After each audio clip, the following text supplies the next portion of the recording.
Hey, what's up guys? Skull Crusher here. Today we're going to be welding on a frame brace from ORD. It is for older model Chevys, you know, the 70s and 80s model Chevys, pickup trucks or K5 Blazers. It's to strengthen the frame to prevent it from cracking. Chevys are notorious for cracking at the frame, and this is the plate that ORD makes for it to repair it and to not just to repair it, but to prevent it. So it's highly recommended that you do this, guys. And also, if you haven't, go check your frame and see if it's cracked. More than likely, if you go off-roading already and you already have 35s or bigger, it might be cracked already, man, or even have hairline cracks. So go check it out, guys. Whenever installing this, you want to, I've installed a couple of them already. I did one on my truck and on another Blazer. You want to bolt it down. It's never going to be perfect because your frame's always twisted or whatever not.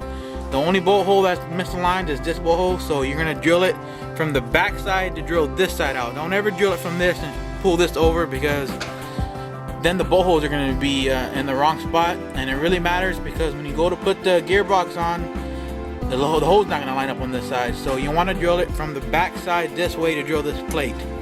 And try not to wall it out. You just want to try to keep it the same. So you're just going to drill this part right here, if you can see where I'm pointing at. Let me show you the welder we're going to be using, guys, and get right back to y'all.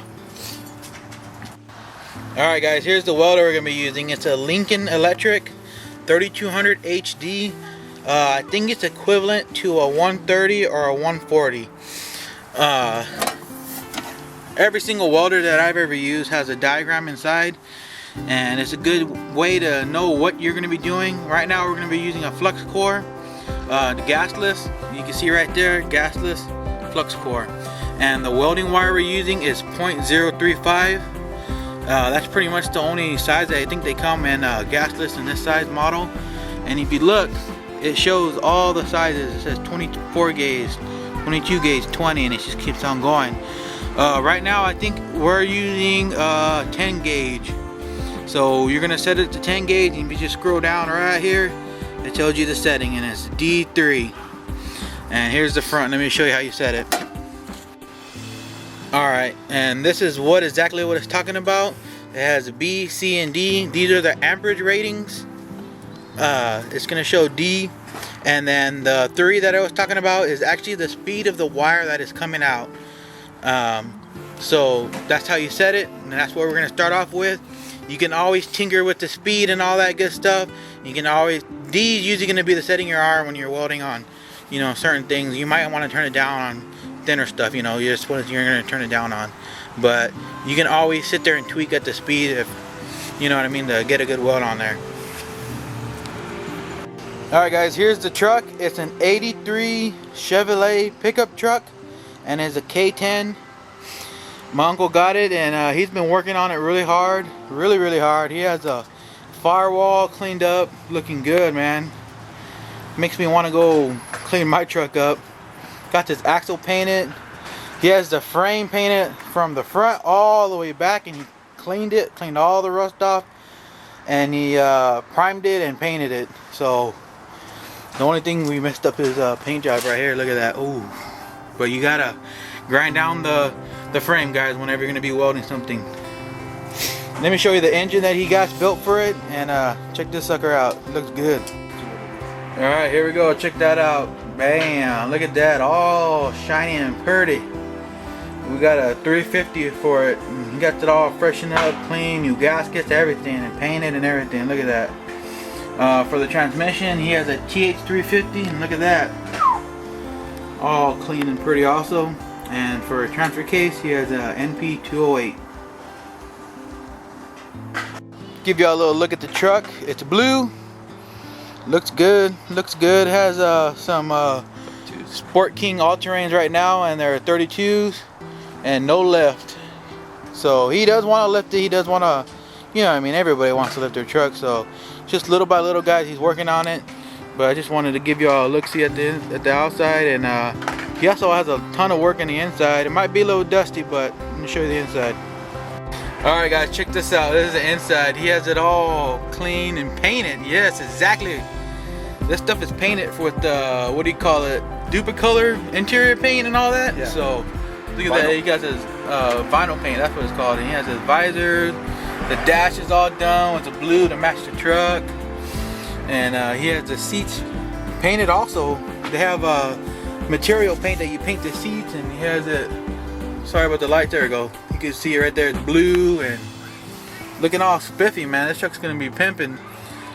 The reason why he's building it is actually to go shark fishing and down there by Corpus and Rockport and all that, to go fishing. And he has his door panels painted too, but don't have them here right now. Go. Alright guys, we're gonna get to welding right now. We're building the truck, or my uncle's building the truck to actually be a skull crusher support vehicle for when we go off-roading, so he can go off-roading with us. Also going to be using it to go hunting and fishing.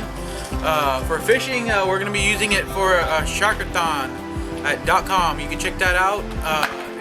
Pretty much what I just said, a Sharkathon. We go fishing at the coast of South Padre, and you just go shark fishing, you get money and all that stuff. Check it out at sharkathon.com. Alright, let's get to welding. Alright guys, we're gonna start welding. When you weld, let me give you a little look right here. There's no designated spot to weld on these. It gives you a little diagram. It doesn't look exactly like the picture, but it shows a little picture on this hoop, the weld right there. And you just want to weld in certain areas. You don't want to weld the whole thing, guys. It doesn't need to be welded. One of the main first welds I like to do on this, I like to weld right here on top. And don't weld there and weld here and then weld here all on top first, because then it will start warping away. So weld one on the bottom, go to the bottom, weld the bottom, and then come right here, weld this side, then go to this side and weld this side. It's kind of like when you're putting down a gasket, you do a little pattern. So that's just to help keep it from deforming so much, because it does get hot, guys, and it will pull away in certain areas, and you do got to hit it back and bang it. And some people's frames are a little bit bent than others when you're doing this. Alright guys, so we're going to start welding, and we're going to weld right here. Put a bead on there. Might have to get it. Helmet.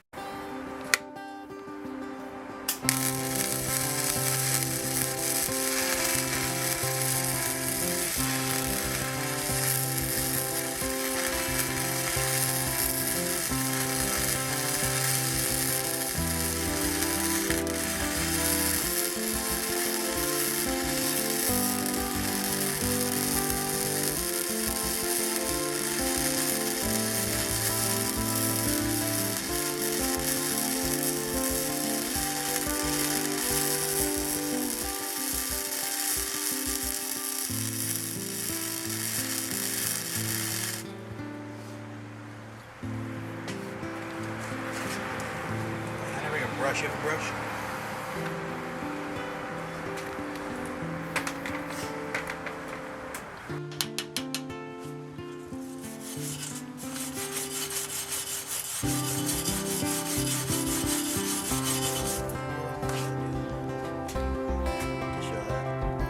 Or just take a picture of it. I'm recording. Oh, you're recording. Well, alright guys, we got it all welded up. Check it out. Bam. Welded, welded, welded all the way around. Got the centerpiece around the bottom of the plate welded, and then you got the 3 holes. You got 1, 2, 3, and that flushes it mount straight to the frame. And then the other one, you can see in the back, welded right here. And then it's welded to the cross member right here in the front. And there you go, you're done. Look at that, penetrated all the way through the back, those 3 dots. Yeah. And then the last weld down there on the bottom. I'm not gonna go down there, guys, but that's it. So all you gotta do now is paint it and install everything back up. Take these bolts back out and just clean it all up. Came out pretty good, guys. Sweet. I'll catch y'all later. Peace out.